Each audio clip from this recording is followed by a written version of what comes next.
now that you guys have seen what your vehicle should look like, let's go put this one to the test and show you what kind of trail you're going to be on, and that would be a level 5.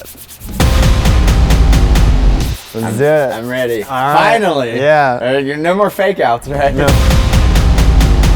No. Okay. All right, let's go. Let's go. Shotgun. No!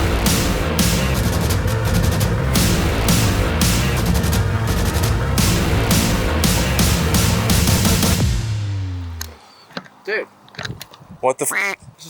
you're so caught Leave up, us behind. just caught up in this whole Jeep thing, having us film it. Like,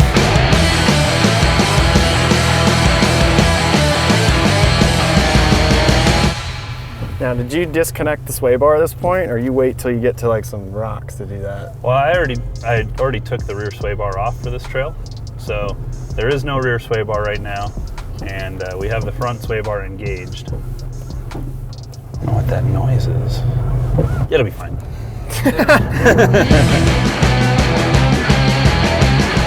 You put gas in this thing? I did, yeah. I have a full tank, unlike Ethan. Let's start our off-road journey with nothing in the fuel tank. Now, reminder, we're on empty. Oh, yeah. Shit. Well, you did say you were on a budget. So, no, we fueled up this morning, first thing. Kind of the rules of the road when you do this is that, first of all, you don't go by yourself. Second of all, everything that you have control over, you execute, right? So you have control over your fuel consumption. Make sure you start off with a full tank. The reason why is even if it's a short trail or you're close to home, if you break down or it's cold out like today and you break an axle shaft or something, you're kind of stranded, at least you can still run the vehicle and stay warm. And maybe another rule is to air down your tires. Airing down your we've tires been hearing helps. a lot about that. What is the point of that? When do you need to do it, and maybe to what levels? When you go to air down your tires, it serves two functions. The first and primary function is that you increase the contact patch of your tire, which means the lower pressure you go, the larger your contact patch touches the ground of your tire. So more tire touches the ground. The other reason is it helps with vibrations and bumps in the road to create a smoother ride. For my comfort, I typically don't take the Gladiator any lower than 18 PSI. And I go to 18 if it's really dry out. We're at Sand Hollow in the wintertime, so we're at 22 PSI, which is only about 10 PSI under what I typically run on the streets. So it gives you a little bit, not too much.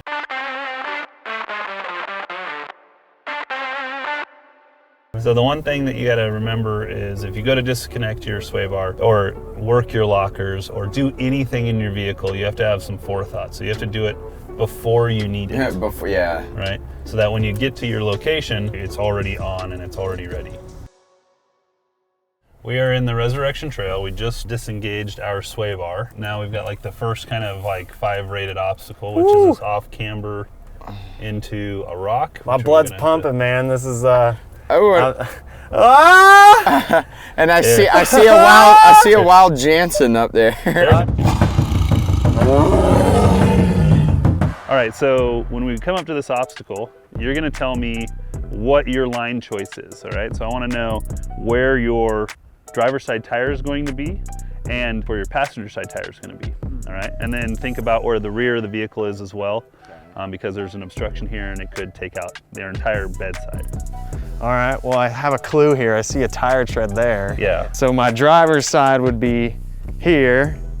Go up, turn a little bit. Why are you putting your hands out like that? Because it's the driver's side, passenger side. Okay. If it were me, I guess I'd probably stick closer to down here. And then once you get to about right here, then I'd probably try and angle up. If you kind of come in at an angle, it's not as much of a lip. So driver's side tire would be up here. Okay. How close are we?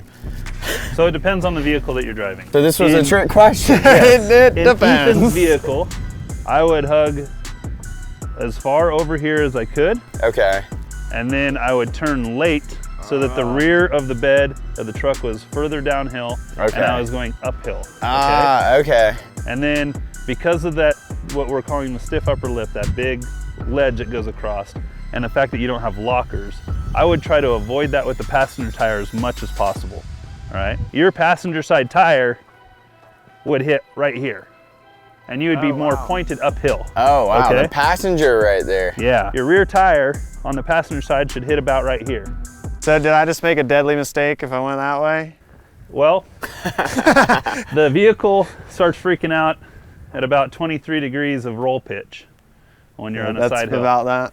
And that'd be about 23 degrees. Oh shit. So using his non-locker, you want that back passenger tire to chalk there so that the other side does the pushing. Correct. Instead of taking my line, which is to stay low, Yeah. I'll not use lockers and I will take the same line that I would if I were driving Ethan. Okay, yeah, that'd be a good way. All right. So we Makes my brain hurt a little bit, but. Woo! Here we go.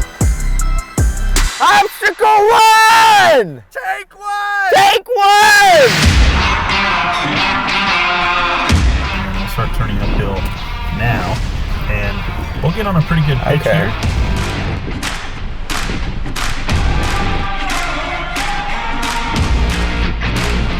Now I use the steering to kind of force the rear end down, and then I turn uphill. Okay. Now, So it that the catches. front's up, I'm going to turn all the way to the passenger side and kind of gas it. Whoa!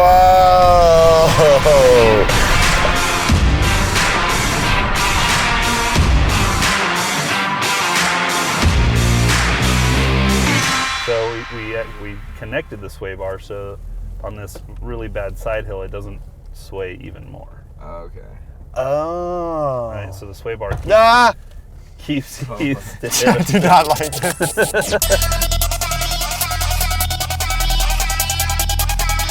Obstacle 2! Now that I know I'm past that with the front tire, I know where that rock is. Once my rear tire gets to it, then I'm gonna really crank over. So I'll straighten it out and drive into the wall, and then it sets me well up for this turn here. Yeah, you really do have to like plan ahead. So Ethan, what do you think about level 5? It's, I mean, honestly, it's about what I thought. It's just like, I don't want to mess it up.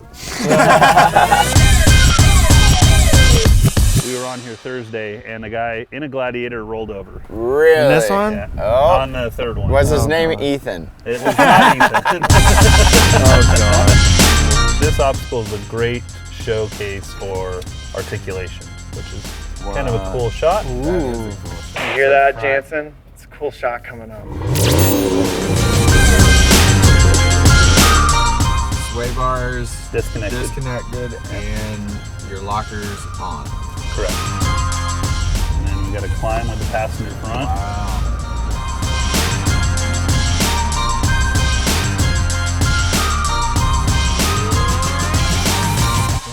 Dude, this is a wall. How are you gonna do this? So this is where tire placement is key, because if this tire climbs too much in the back passenger, then we slide in this way, and this is where that Gladiator rolled the other day.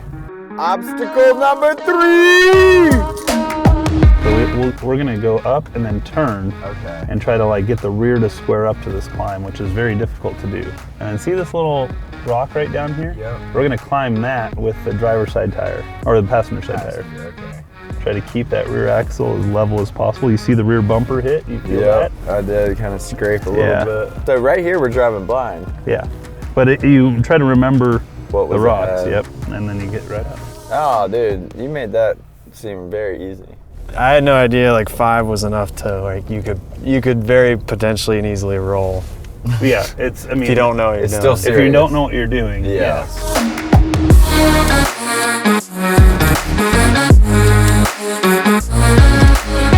Well, Rich, we appreciate you, taking a few minutes to show us the ropes here on the level 5. Got a good feel for it for sure. Yeah. I mean, we're at the halfway point.